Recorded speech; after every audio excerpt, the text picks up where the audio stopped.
मुझे मुझे मत मारो, मुझे बहुत दर्द होता है। मत मारो मुझे, मुझे मत मारो। कहाँ रखे हैं? बोलो कहाँ रखे हैं? मत मारो। बोलो, बोलो कहाँ रखे हैं? मत मारो वरना मुझे। जान ले लूंगा तुम्हारी। बोलो, मत मारो। मंजू साहब रखे हैं? मैं बोलो, बोलो। मत मारो मुझे, छोड़ दो मुझे, छोड़ दो, मत मारो, मत मारो। भैया दूध पी लो। भैया मैं कह रहा हूं दूध पी लो। दूध पीने से तेरी भाभी घर आ जाएगी तो? हाँ, अगर तुमने दूध पी लिया तो मैं भाभी को जरूर तुम्हारे पास ले आऊंगा। लो दूध पी लो। तू बहुत अच्छा है, तू बहुत अच्छा है। ला ला ला, हाँ, मैं पूरा दूध पी लूंगा, पूरा पी लूंगा। झूठ बोल रहा है तू, झूठ बोल रहा है तू। चला जा, चला जा तू यहाँ से, चला जा। तुम्हें कैसे ठीक किया जाता है वो मुझे अच्छी तरह से पता है। रुको, बताता हूँ तुम्हें। बड़े साहब को मत मारिए, बड़े साहब को मत मारिए, बड़े साहब को मत मारिए, मत मारिए, बड़े साहब को मत मारिए। दिलीप, ये क्या कर रहे हो? उठो, उठो, उठो, मैं कह रहा हूँ। बोलो, बोलो, बोलो। बैंक की चेकबुक और घर के सारे कागजात तुमने कहाँ पे रखे हैं? बोलो, बोलो, चुप मत रहो। नहीं, नहीं, नहीं बोलूंगा। नहीं बोलोगे? नहीं। पहले तेरी भाभी को घर लेकर आ। हाँ, भाभी को घर लेकर आ।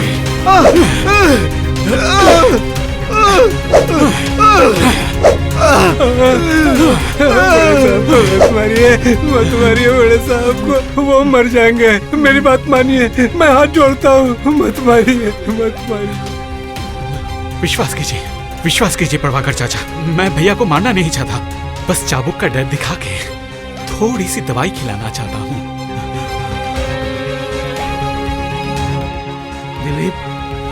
दिलीप, मुझे और मत मार भाई, मुझे बहुत दर्द होता है रे। मत मार मुझे। हटो। मत मारिए बड़े साहब को, मत मारिए। मंजली बहू, मंजली बहू। भैया, भैया,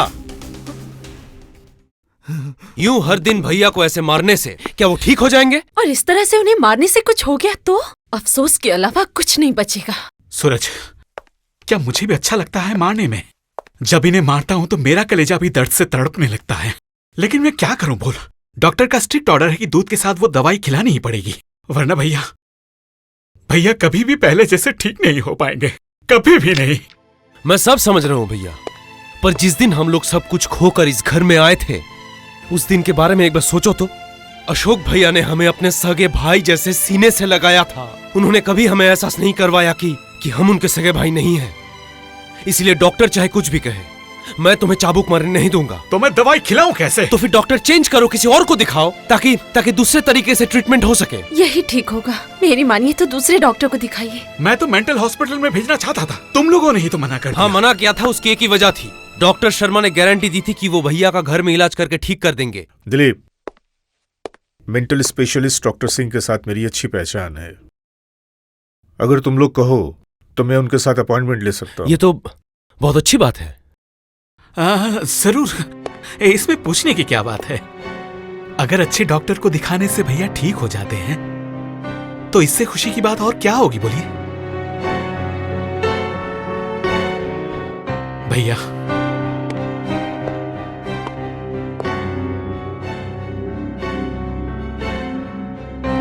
भैया जाओ कमरे में जाके आराम करो। भीम, भैया को कमरे में ले जाओ। चलिए साहब, चलिए। जाओ। चलिए। भीम भैया जरा रुको। भीम भैया तुम तुम्हारा काम करो, मैं इन्हें ले जाती हूँ। ठीक है, ठीक है। चलिए भैया, चलिए चलिए। मुझे कोई मारेगा तो नहीं? नहीं नहीं, अब आपको कोई नहीं मारेगा, मैं हूं ना। चलिए ऊपर चलिए, चलिए। सच कह रहा हूं, सच कह रहा हूं भैया को जब दवाई खिलाने के लिए मुझे मारना पड़ता है तब मेरे दिल पे क्या बीतती है। मैं मैनेजर साहब, हाँ, अब 2-3 दिन में अपॉइंटमेंट का इंतजाम कीजिए। मैं पूरी कोशिश करूंगा। हाँ, और एक बात, अशोक के पागल हो जाने के बाद हमारे बहुत सारे लीगल मामले में थोड़ी प्रॉब्लम हो गई है। जैसे उसके साइन के बिना कोई भी चेक इशू नहीं किया जा सकता, और बहुत सारे टेक्निकल मामले में फंस गया हूं। हालांकि अशोक ने मुझे चेक इशू करने के लिए पावर ऑफ अटॉर्नी दिया है, लेकिन कंपनी के अकाउंट में जो बैलेंस है उससे 1 महीने काम चल सकता है, उसके बाद। इसलिए मैं कह रहा था, एक दिन अटॉर्नी के साथ बैठकर तुम लोग अगर एक मीटिंग कर लो तो बहुत सारे लीगल मामले सॉल्व किए जा सकते हैं। क्या आपने मजले भैया को सब बताया? वो तो सब जानता है, लेकिन मामले को अहमियत नहीं दे रहा। देखिए, ये सब धन दौलत कारोबार मेरे भेजे में बिल्कुल नहीं घुसता। सच पूछिए तो मुझे बिल्कुल इंटरेस्ट नहीं है। ये सब आप मजले भैया से डिस्कस कर लीजिए, मुझे जरा काम है। अरे ये देखो, गुरु आ गए।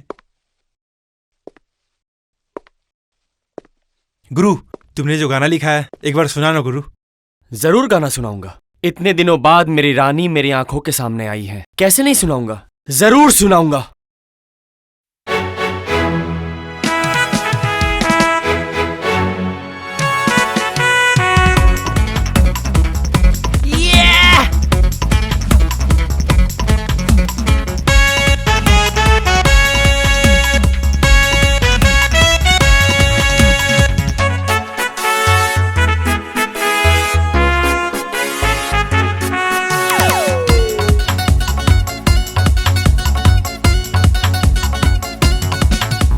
बाप का बेटा हूँ मैं,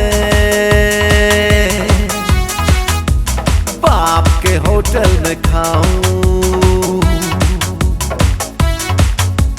मैं हूँ दिल का राजा, बस मेरी रानी नहीं। बाप का बेटा हूँ मैं, हे बाप के होटल में खाऊं। मैं हूँ दिल का राजा, बस मेरी रानी नहीं। राजा राजा राजा राजा राजा राजा राजा राजा। Hello Raja, I love you. Oh no, sorry, बाप का बेटा हूँ मैं।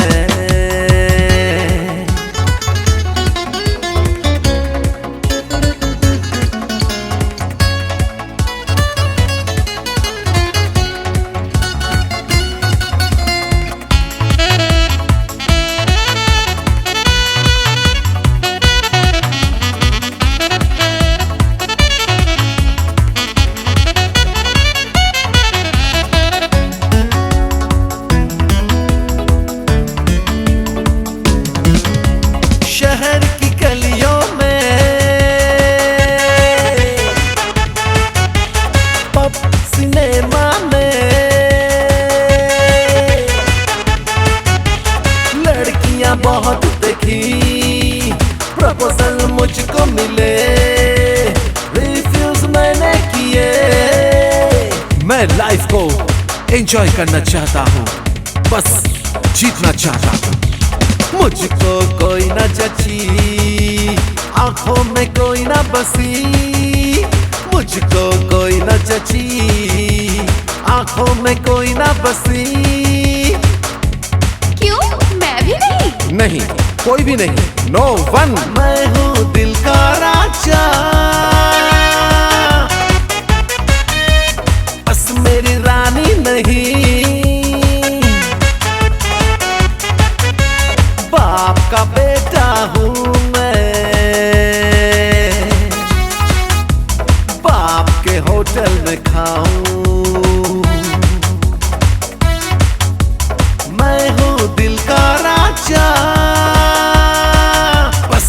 रानी नहीं।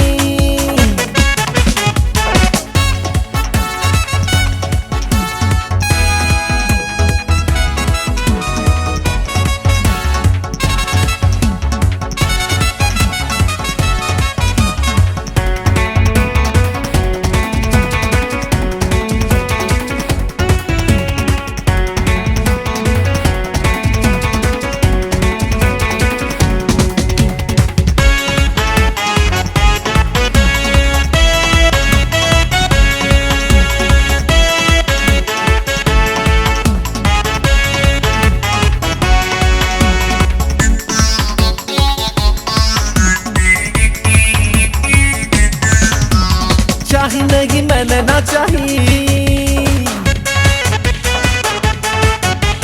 हुर नहीं ना कोई परी, चाह मैंने वो ना पाया, ना कोई डुएट गाया। अरे मुझको जो लगी अच्छी वो निकली कॉलेज की ही लड़की। शुद्ध हिंदी में वही है मेरे दिल की रानी। जब भी छूना चाहा यार दे गई धोखा हर बार। जब भी छूना चाहा यार दे गई धोखा हर बार। Who is the lucky girl? Oh no, sorry, मैं हूँ दिल का राजा। बस मेरी रानी नहीं। बाप का बेटा हूँ मैं, बाप के होटल में खाऊं। मैं हूँ दिल का राजा, बस मेरी रानी नहीं। राजा राजा राजा राजा राजा राजा राजा राजा।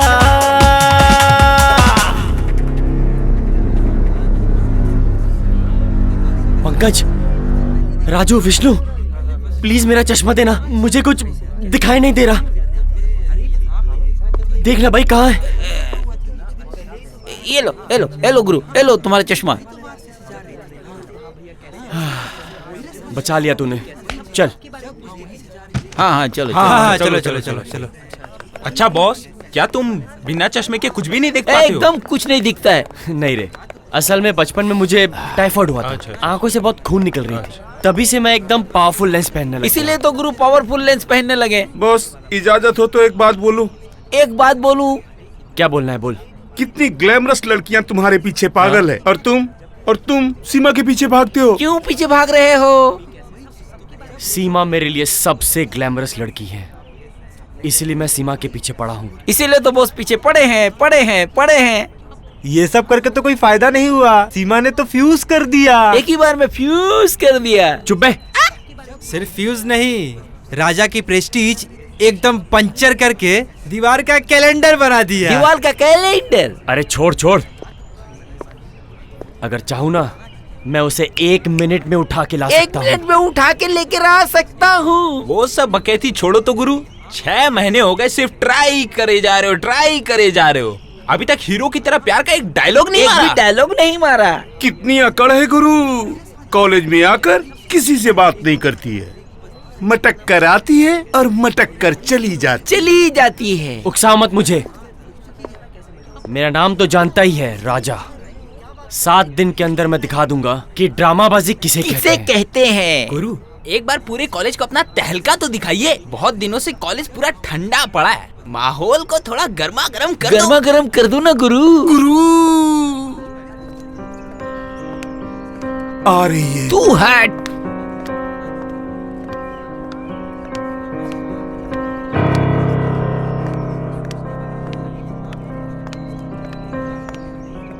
सुनो,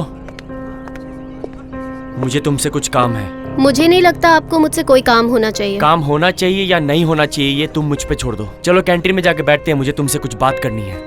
माफ कीजिए।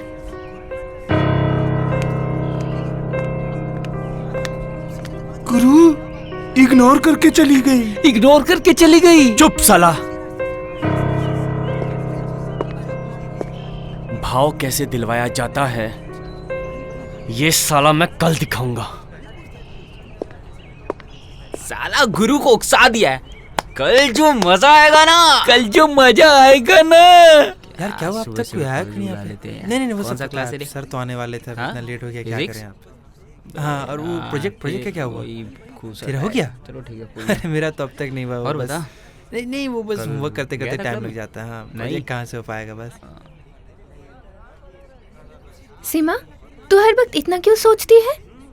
क्लास के सारे स्टूडेंट्स एक दूसरे से बात करते हैं और तू हर वक्त चुपचाप अकेली बैठी रहती है। क्यों सीमा? नहीं, कुछ नहीं, बस ऐसे ही।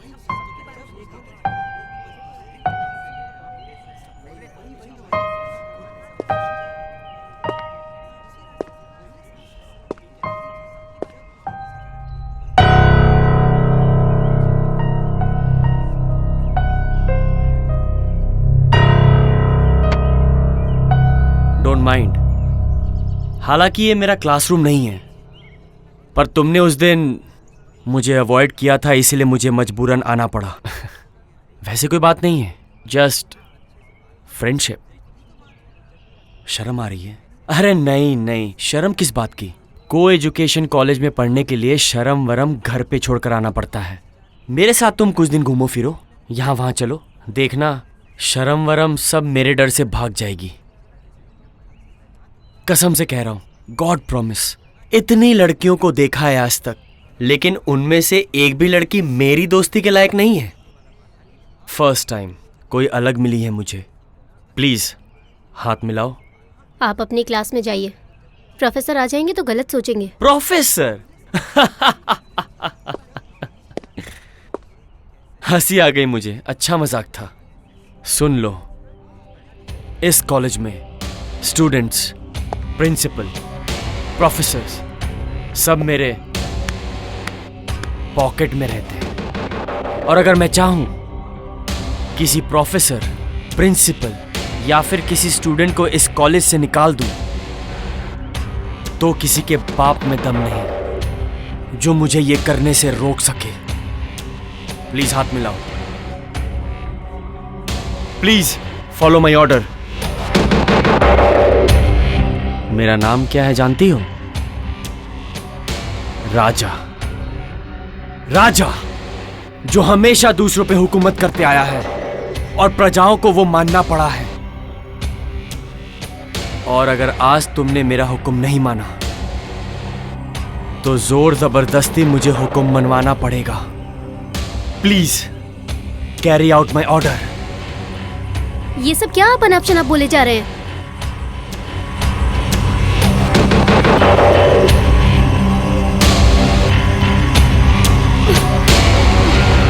नहीं, छोड़िए मुझे, छोड़ दीजिए मुझे, छोड़ दीजिए।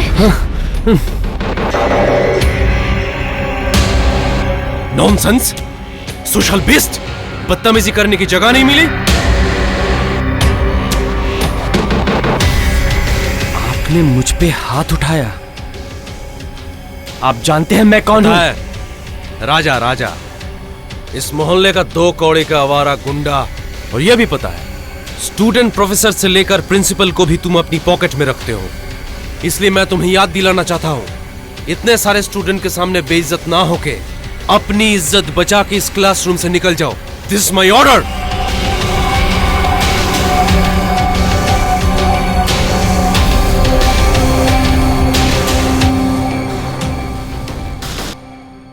Thank you sir, thank you.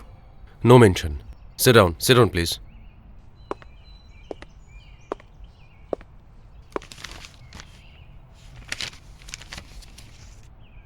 Role number 1। Yes sir. Roll number 2। Yes sir. Roll number 3। Yes sir. Roll number 4। Yes sir. नहीं, इस गुनाह की कोई माफी नहीं। मैं उसको इसी समय कॉलेज से रेस्ट्रिकेट करूंगा। सर, मेरी रिक्वेस्ट है, राजा को रेस्ट्रिकेट मत कीजिए। मुझे एक मौका दीजिए, मैं उसे जरूर सुधार दूंगा। मैंने उसको मौके पर मौका दिया है, बहुत समझाया है, पर किसी भी तरह से उसको समझा नहीं सका। तुम्हें पता है, प्रोफेसर बोस राजा के खिलाफ उन्होंने ड्रास्टिक एक्शन लिया था, इसीलिए अपनी जान के डर से उन्हें कॉलेज छोड़कर जाना पड़ा। और तुम उसकी सिफारिश कर रहे हो। कर रहा हूं, सिर्फ एक ही वजह है, टीचर का काम सिर्फ बच्चों को पढ़ाना लिखाना नहीं है, बल्कि इंसानियत, बड़ों का सम्मान करना ये सिखाना टीचर का पहला कर्तव्य है। इसलिए कह रहा था सर, मुझे सिर्फ एक मौका दीजिए।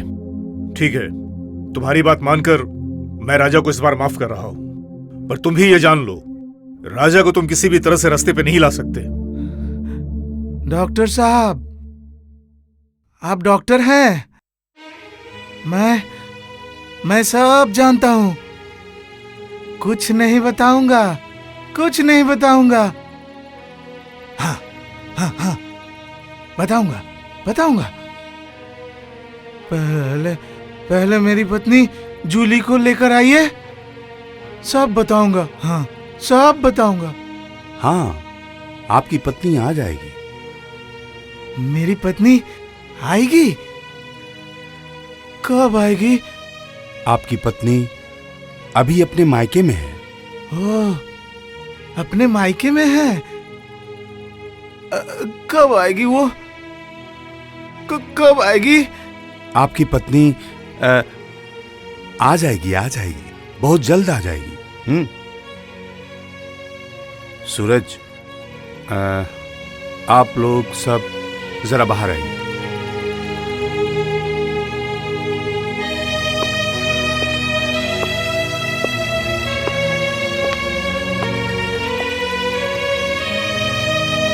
क्या लगता है डॉक्टर साहब? बताता हूं, पर अशोक जी के पहले वाले डॉक्टर का प्रिस्क्रिप्शन मैं एक बार देखना चाहूंगा। प्रिस्क्रिप्शन तो भैया के पास है। नहीं, मतलब प्रिस्क्रिप्शन तो मैंने फाइल में ही रखा था। आज सुबह मैं ढूंढ रहा था पर फाइल नहीं मिली। मुझे लगता है घर में ही कहीं होगी, ढूंढने में टाइम लगेगा। खैर जो भी हो, ढूंढ कर रखिएगा, बहुत जरूरी है। और हाँ, जो मैं कह रहा था, सुनिए, उन्हें अभी मेंटल हॉस्पिटल भेजने की जरूरत नहीं है। हम लोग, मतलब मनोचिकित्सक डॉक्टर, इस तरह के केस साइको एनालिसिस करते हैं और इससे हमें पता चलता है कि लगभग 90% मरीजों के ठीक होने की संभावना बनी रहती है। उनकी केस हिस्ट्री से जो मुझे पता चला, उससे पता चलता है उनकी पत्नी की मौत ही उनकी मानसिक हालत का कारण है और इसी से जुड़ा है असली क्लू। एनीवे, दवाइयां तो मैं लिख दूंगा, पर साथ साथ मैं एक एडवाइस भी दूंगा और आप लोगों को उसी एडवाइस के आधार पर चलना पड़ेगा। बोलिए ना, क्या एडवाइस है? एक औरत को लाना पड़ेगा इस घर में, और जो औरत आएगी उन्हें हमेशा अशोक बाबू के सामने सज धज कर उनकी पत्नी बनने का नाटक करना पड़ेगा और यह भी साबित करना पड़ेगा उनके सामने, जो सेवा करने के लिए आएंगी वो इस घर की बड़ी बहू है। ये कैसे मुमकिन है? कोई भी लड़की इस काम के लिए राजी क्यों होगी? ये सच है कि काम थोड़ा मुश्किल है, लेकिन कोशिश करनी होगी। और हाँ सुनो, हाँ बोलो। सुनो, मैं दवाइयां थोड़ा सोच समझ कर लिखना चाहता हूँ। तुम शाम को मेरे चेम्बर में आ जाओ, वो मैं तुम्हारे हाथ में दे दूंगा। हाँ, एक काम करो, तुम 7 बजे तक आ जाना। हाँ हाँ, मैं चलूं? अच्छा। ओ हाँ, आते वक्त पुराने प्रिस्क्रिप्शन साथ लेते आना। नहीं, ये सब मुझे बिल्कुल अच्छा नहीं लग रहा है। एक बाहर की लड़की इस घर में आके रहेगी, भैया की बीवी बनने का नाटक करेगी, हम उसे भाभी कहेंगे। अगर उसके साथ कुछ हो जाए तो? कुछ भी नहीं होगा, तुम इतना परेशान मत हो। तो मैनेजर साहब, आपने तो सब सुना। जितनी जल्दी हो सके उतनी जल्दी इंतजाम कीजिए। नहीं, ये जिम्मेदारी मैं नहीं ले सकता। आपके सिवा हमारा भला सोचने वाला और कौन है? लेकिन ये सब काम करने के लिए कौन राजी होगा? लेकिन दुनिया में ऐसी भी तो लड़कियां हैं जो पैसे मिलने पर इस काम के लिए राजी हो जाए। क्या ऐसी कोई लड़की नहीं मिल सकती? ठीक ही कहा आपने। चाहे जितने भी पैसे लगे, भैया को हमें ठीक करना ही होगा। मैनेजर साहब, आप जैसे भी हो कोशिश कीजिए। मैनेजर साहब। सूरज, तुम्हें इतनी बार बोलना नहीं पड़ेगा। वादा करता हूं, मैं पूरी कोशिश करूंगा।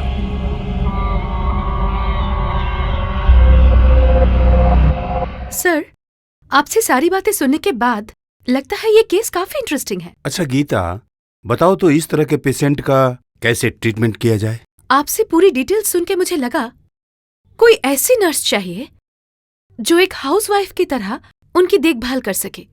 राइट, तुमने ठीक कहा। लेकिन नर्स नहीं, हाउसवाइफ बनकर वहां रहना होगा।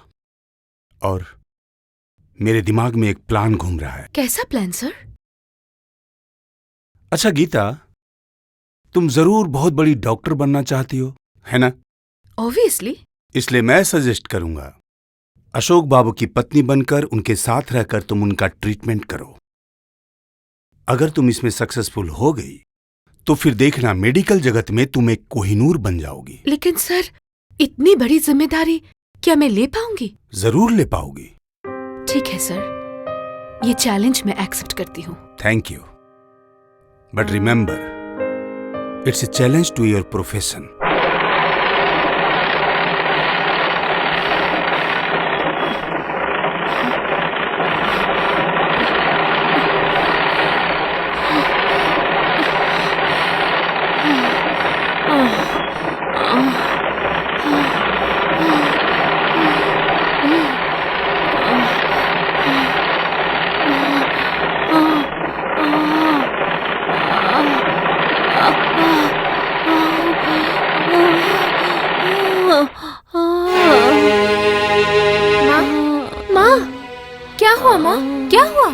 तुम्हारी तबीयत खराब लग रही है माँ।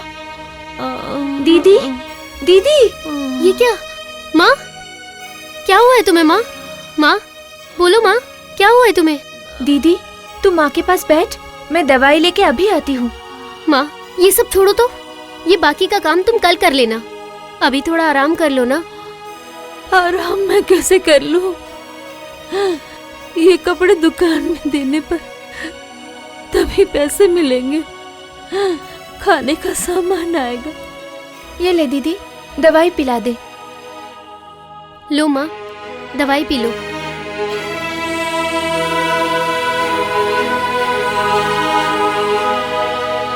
थोड़ी देर में दर्द कम हो जाएगा। तुम लोग जाओ, पढ़ाई करो, जाके जाओ। जाती हूँ, पर पहले वादा करो कल से तुम ये सिलाई का काम नहीं करोगी। परिवार की सारी जिम्मेदारी तो तूने अपने कंधे पर उठा रखी है, इसमें अगर मैं तेरी थोड़ी मदद कर पाऊँ। नहीं, मुझे कोई मदद नहीं चाहिए। मैंने और 2 बच्चों को ट्यूशन पढ़ाना शुरू कर दिया है। तुम बिल्कुल चिंता मत करो माँ, आप घर के खर्चे आराम से चल जाएंगे। इस तरह से कब तक तुम मुझसे झूठ बोलेगी? मुझे क्या समझ में नहीं आता है? एक के बाद एक मुझसे झूठ बोलकर तुम लोग बिना खाए दिन बिता रही हो, और मैं माँ होकर तुम्हारी सारी तकलीफें अपनी आंखों से देखकर भी चुपचाप सहन कर रही हूँ। तुम्हें पैदा करने से पहले मेरी मौत क्यों नहीं हो गई? मेरी मौत क्यों नहीं हो गई? माँ, तुम जरा चुप रहोगी? पूजा, अब तू भी ऐसे रोने लगी? कहाँ? नहीं तो। जिन्होंने बचपन से दुख और तकलीफें देखी हो, वो ऐसे कमजोर नहीं पड़ सकते। मेरी तरफ देख।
पता है सीमा, तुझको लेकर मेरे बहुत सारे सपने हैं। पढ़ाई लिखाई करके तू एक दिन बहुत बड़ी डॉक्टर बनेगी, गरीब असहाय लोगों का बिना पैसे के इलाज करेगी, सब तेरी जय जयकार करेंगे। हाँ रे, मेरा वो सपना क्या सच नहीं होगा?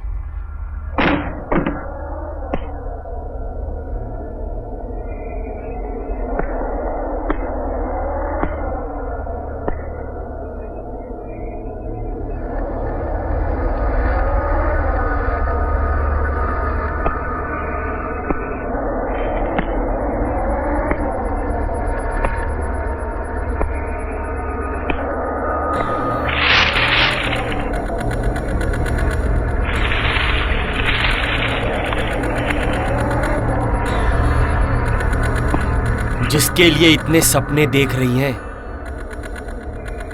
वो अगर जिंदा रहेगी तभी तो आपके सपने पूरे होंगे।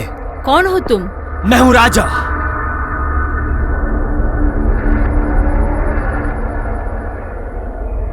इस मोहल्ले का राजा। क्या चाहते हो तुम?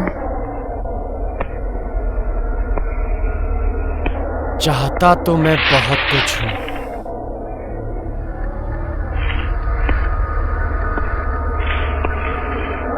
पर उसका हिसाब किताब मैं बाद में करूंगा। लेकिन उससे पहले मेरा एक हुक्म है। हुक्म?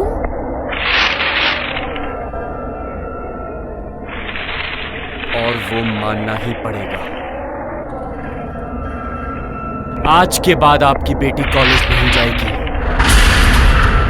और अगर गई तो आपकी इस सुंदर बेटी की लाश पाई जाएगी उस प्रोफेसर सूरज मल्होत्रा के घर के सामने।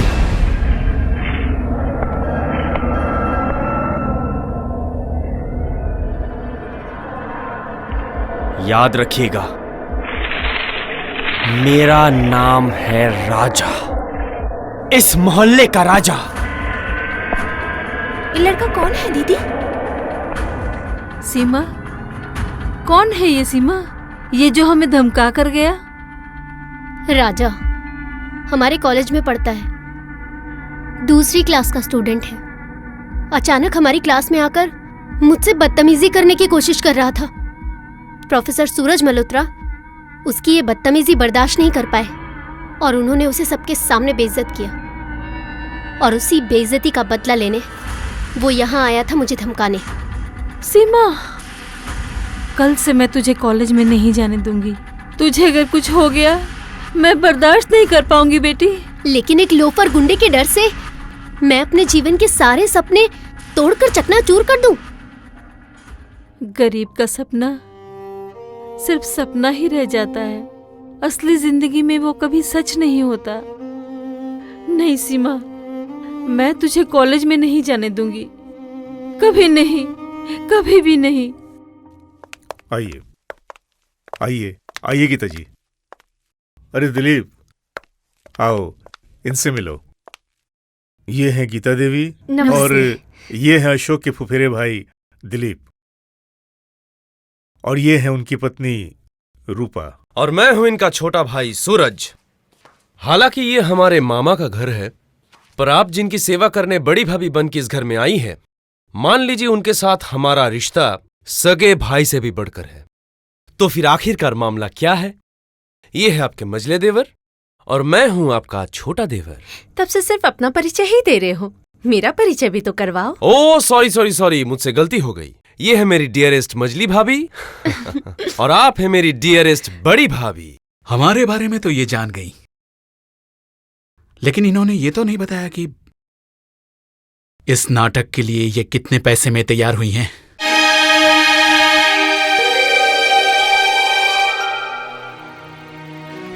भैया, मैंने तो तुमको सब बताया है, इसमें पूछने का क्या है? Oh sorry sorry, extremely sorry. अच्छा बड़ी भाभी, पहली मुलाकात में हम लोग आपको कैसे लगे? बहुत अच्छे लगे। मुझे लग ही नहीं रहा है एक बीमार इंसान का ट्रीटमेंट करने के लिए अशोक जी की पत्नी बनकर बड़ी बहू का नाटक करने आई हूं। लेकिन आपकी बातों से ये लगता है कि आप बीवी बनने का नाटक नहीं, बड़े घर की बहू बनने का सपना लेके आई हैं।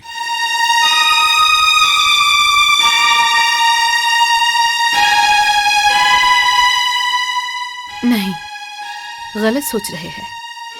ऐसी कोई भी ख्वाहिश मेरे दिल में नहीं है, बल्कि ये नाटक मुझे करना पड़ रहा है, इसीलिए अपने दिल में एक हिचकिचाहट लेकर इस घर में आई थी। लेकिन आकर मैंने देखा आपकी पत्नी, आपका भाई, इनकी शिक्षा, इनकी सभ्यता, इनके अपनेपन को देखकर मेरी सारी हिचकिचाहट दूर हो गई है। इसीलिए मैं आपसे एक बात कहना चाहती हूँ। संपत्ति या फिर पैसों के लालच में मैं उनकी पत्नी बनने नहीं आई हूँ। अगर किसी को ऐसा लगता है तो मैं कहूंगी उनमें इतनी सी भी शिक्षा नहीं है, थोड़ी सी भी सभ्यता नहीं है, थोड़ी सी भी इंसानियत नहीं है। सही कहा आपने, बिल्कुल सही कहा आपने। और गीता जी, इसीलिए आज से आप होंगी हमारे घर की सबसे चहेती मेहमान। मैनेजर साहब, जाइए इन्हें इनका कमरा दिखा दीजिए। हाँ, जाइए आइए गीता देवी, जाइए। देखा भैया, इनके साथ पहली मुलाकात में ही ऐसा लगा ये बहुत सुलझी हुई लड़की है। नहीं, उन्हें बड़ी भाभी कह के बुलाने में मुझे बिल्कुल बुरा नहीं लगेगा, बिल्कुल भी बुरा नहीं लगेगा। आइए आइए, ये है आपका कमरा और आपके कमरे के सामने अशोक का कमरा है।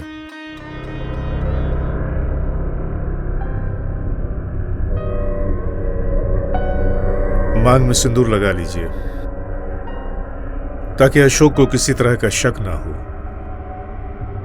शक तो हो ही सकता है जब वो देखेंगे उनकी पत्नी के साथ मेरा कोई मेल नहीं है। उसे कन्विंस करने के लिए ही तो आपको यहां लाया गया है।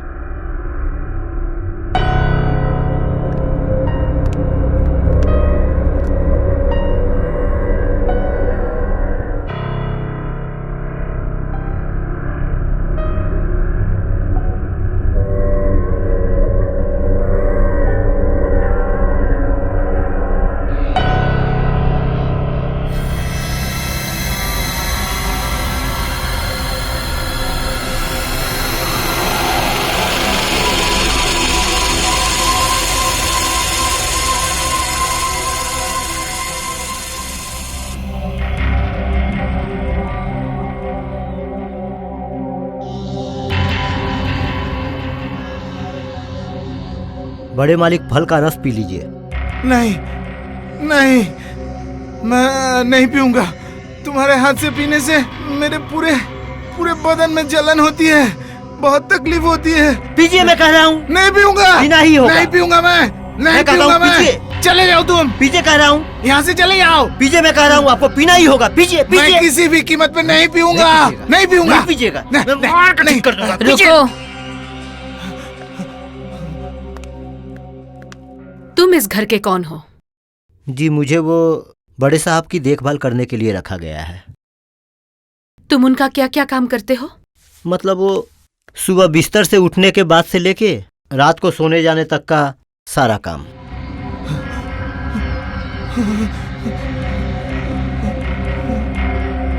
कितने दिनों से यहाँ काम कर रहे हो? यही कुछ लगभग 4-5 महीने होंगे। इस घर का काम तुम्हें किसने सौंपा है? इस घर के मजले साहब, मतलब दिलीप साहब। इससे पहले ये काम कौन करता था? अजी, वो इस घर के पुराने नौकर प्रभाकर भैया। हाँ हाँ, प्रभाकर चाचा बहुत अच्छे हैं, बहुत अच्छे हैं। हाँ, मुझे पेट भर के खिलाते हैं, मारते भी नहीं। बहुत अच्छे हैं, बहुत अच्छे। तुम्हारे हाथ में वो क्या है? फल का रस। फल का रस टेबल पे रख के यहाँ से चले जाओ।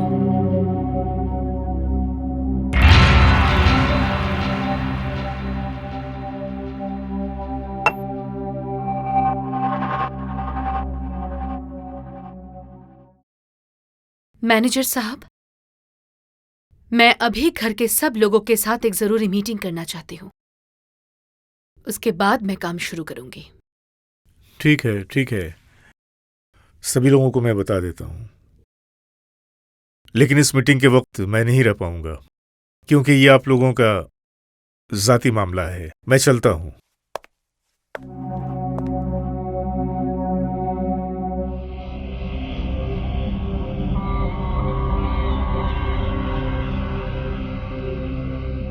क्या हुआ? क्यों साहब, मुझे नहीं पहचाना? कौन हो तुम? ये क्या जी, कुछ महीने के लिए मैं बाहर क्या चली गई, आप अपनी पत्नी को ही भूल गए? तुम मेरी पत्नी जूली हो? नहीं नहीं, झूठ बोल रही हो तुम, झूठ बोल रही हो तुम जूली नहीं, झूठ बोल रही हो। चली जाओ यहाँ से, चली जाओ तुम। ठीक है, अगर आपको मुझे अपनी पत्नी नहीं मानना है तो मैं अभी मायके जा रही हूँ। सुनो,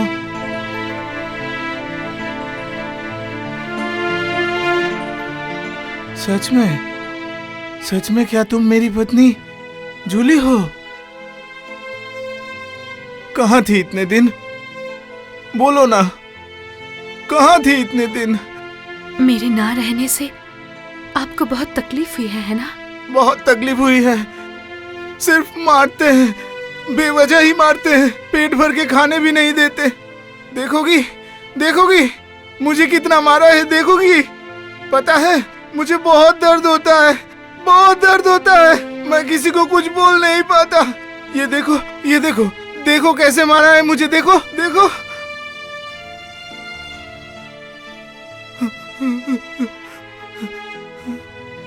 तुम मुझे मारोगी तो नहीं?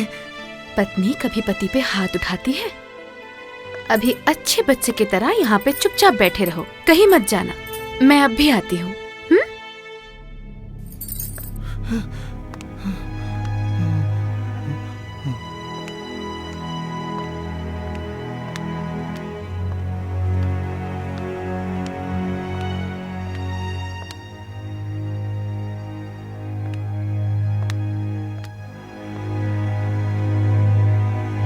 आप सबके सामने कुछ चीजों को लेकर साफ साफ बात करनी है। ठीक है, बोलिए। आप लोग जरूर चाहते हैं कि अशोक जी जल्दी ठीक हो जाए? बिल्कुल चाहता हूँ, और इसीलिए तो डॉक्टर सिंह की एडवाइस के मुताबिक आपको यहाँ लाया गया है। अगर ऐसी बात है तो मेरी कुछ शर्तें हैं। अगर आप सब ये शर्तें मानते हैं तभी मैं अपना काम शुरू करूंगी। बोलिए, कैसी शर्त? मेरी पहली शर्त है, अशोक जी रोज जो खाना खाएंगे वो खाना बनाएंगे इस घर के पुराने नौकर प्रभाकर चाचा।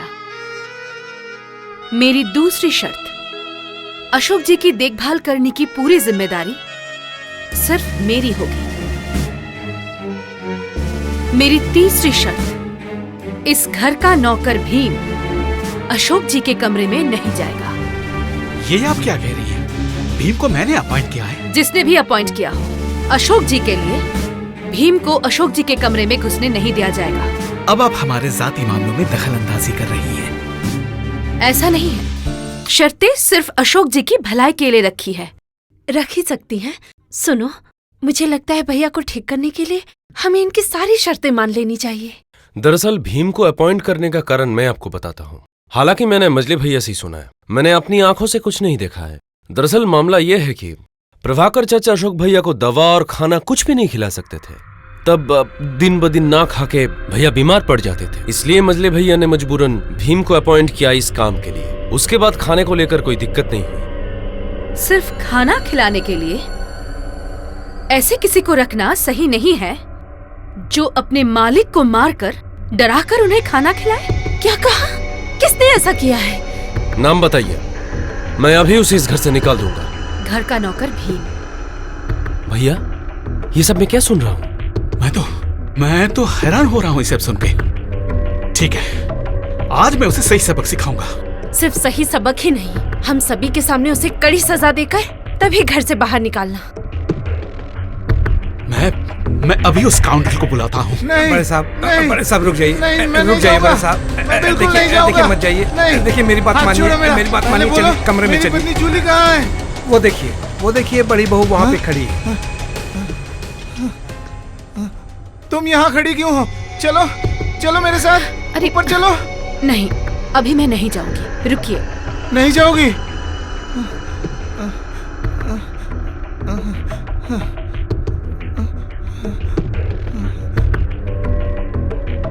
आप ही प्रभाकर चाचा है ना? हाँ बड़ी बहू। एक ग्लास दूध लेकर आइए तो। मैं अभी लेके आता हूँ, अभी लेके आता हूँ। चल अंदर, मुझे मत मारिए। मैं कुछ सुनना नहीं चाहता। चल अंदर। तूने क्यों भैया पर हाथ उठाया? बोल, तेरी इतनी हिम्मत, तूने भैया पर हाथ उठाया? क्यों हाथ उठाया? बोल, आज मैं तेरी जान ले लूंगा। नमक हराम, बोल क्यों किया तूने? बोल क्यों? हल्का रस नहीं पी रहे थे। हल्का रस नहीं पी रहे थे इसलिए तूने उन पर हाथ उठाया? तेरी इतनी हिम्मत, आज मैं तेरी खाल उधेड़ दूंगा। भैया इसे मारिए मत, जाने के लिए कहिए।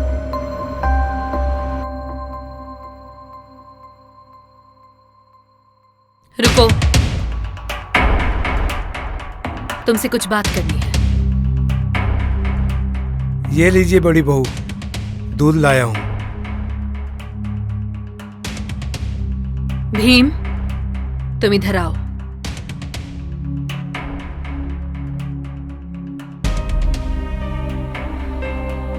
ये दूध बड़े साहब को पिलाओ।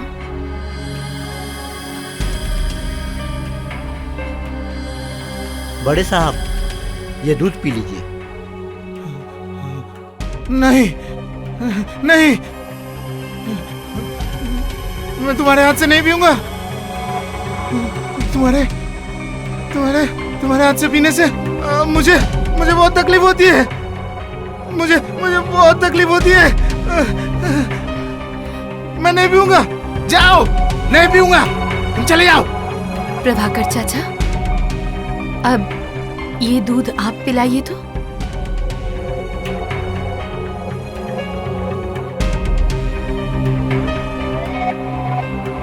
बड़े साहब दूध पी लीजिए। बड़े साहब पी लीजिए। बड़े साहब आप मेरी बात मान लीजिए, पी लीजिए, पी लीजिए, ये लीजिए। आप बहुत बहुत अच्छे हैं। आपके हाथ से खाने से कोई तकलीफ नहीं होती। बहुत अच्छे हैं। आप पी लीजिए।